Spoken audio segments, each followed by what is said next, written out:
So that really is the million-dollar question. How do we manage our natural resources so that they are maximising their contribution across the wellbeing goals?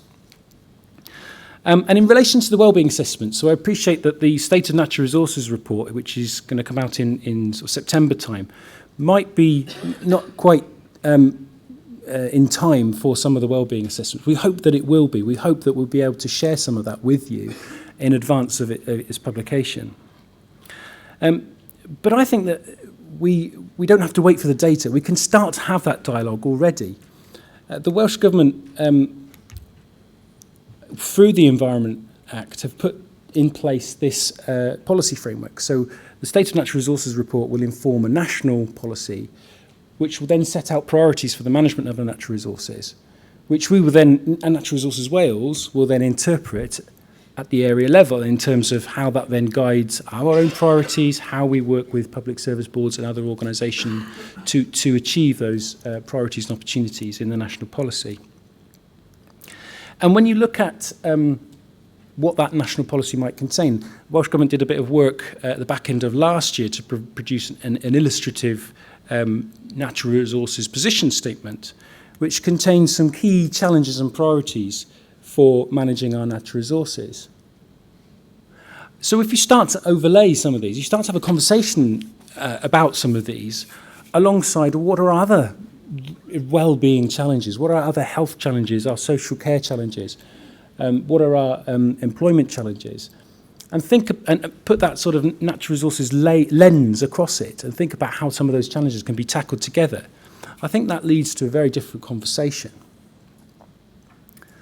So, as well as focusing on the data, we really would encourage public service boards to think about different ways of presenting some of that information spatially alongside our natural assets. Map some of the flows and relationships between some of these things. Of course, there won't always be a direct link between society and some ingrained societal challenges and natural resources. But you'll probably find a link somewhere there, and you'll certainly find a link to some of the future challenges that we have around climate change. I think this will really help to put things into perspective and help us to design better public services for Wales.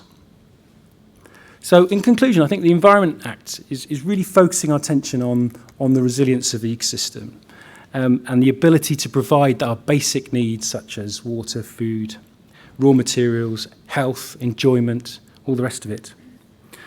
And my sort of lasting point really is I think natural resources can make a contribution right across the well-being goals, so they mustn't be seen as a standalone issue. We are preparing ourselves to be able to support public service boards and well-being assessments through preparing evidence packs, but that's not the only solution. We want to have those conversations about place, about long-term thinking, about different ways of managing our natural resources, about what opportunities there might be for doing things differently. So thanks very much for listening.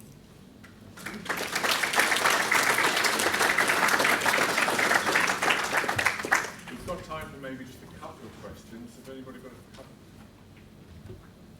Anybody got any questions, comments on what Russ said? Andrew. Just a quick one.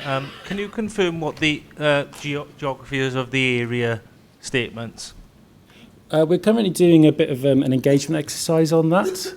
So we've been thinking about where best to organise ourselves around the area statements that have been proposed in the bill. Technically, we can't decide before the national policy is issued because that will set out the priorities and opportunities that the area statements are looking to address. But we know from a management perspective it would help if we could communicate those in a way that was helpful to people who were collecting data. So our current thinking is that we would work on the basis of administrative boundaries, but probably clusters of administrative boundaries to aid that sort of cross-border working and integration, because natural resources don't respect administrative boundaries, so we need to think about those issues as well. So yeah, we're currently thinking about clusters of local authorities, probably about 7 areas across Wales, but that's open for discussion, and we're setting out on a sort of a roadshow to engage with different stakeholders around that, our thinking on that. The biggest question is, well, what data and evidence do they need to present, and how can that help you to inform these sorts of decisions? Another question?